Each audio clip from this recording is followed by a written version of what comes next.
heard a presentation from the Coral and DeVille companies regarding their plans for the next phase of the Cedar Center development. As an interim suburb, we face many challenges that affect the long and short-term vitality of our community. As a result, we must all work together to keep South Euclid and our schools attractive places to live, work, and learn.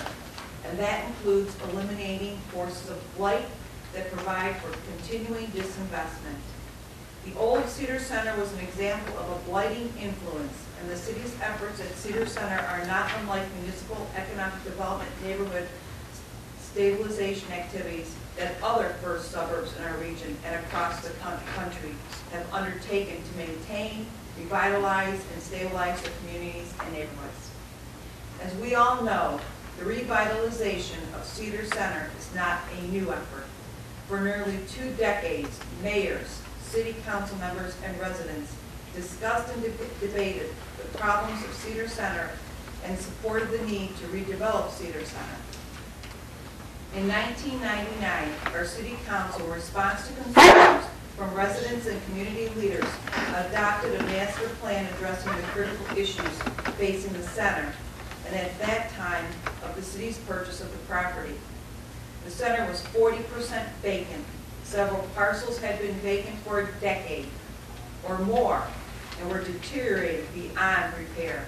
In fact, our fire department wouldn't even go into one of the structures. The site was also a brownfield site with chemical contamination, preventing renewal and revitalization.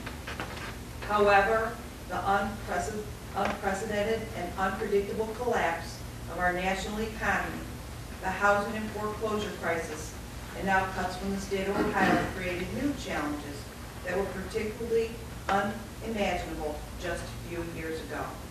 We see it every day on the TV, we hear it on the radio, and we even see it on the internet. Even given these challenges, however, it is still our responsibility to work within the realities that we are given to ensure that South Euclid has every opportunity to maintain and continue to build a strong economic base, quality of life amenities, solid public services, stable housing options, and solid schools, not only for today's residents, but also for the future generations of South Euclid residents. Since this past spring, the Coral Company has been presenting their plans to the Architects Review Board and the Planning Commission. Our boards and commissions spent many months pushing the developer to make changes to the site plan to ensure that the development is architecturally unique, pedestrian friendly, and includes elements that our residents wanted in the new development, including a new green civic space for big events like concerts, art festivals, and movie nights. Next month, GFS Marketplace, the first new retail component of the new Cedar Center North, will open for business. During the worst economy since the Great Depression, the city's partnership with GFS created critical construction jobs for our region's workers, and when open, will provide for the creation of new jobs and the generation of new income taxes for our community. At the same time, GFS and the developments to follow in the coming months will also revitalize a struggling area of our city and help to spur continuing reinvestment in our adjoining neighborhoods, some the hardest hit by the foreclosure crisis. Cedar Center is finally moving forward, and even though we have a lot more work to do at Cedar Center, I would like to take the opportunity to thank our residents for their patience and understanding of the issues facing Cedar Center and our community. I thank the hundreds of residents that have taken the time to call, email, or offer in person their ideas for the new development and offer their support to get the redevelopment off the ground.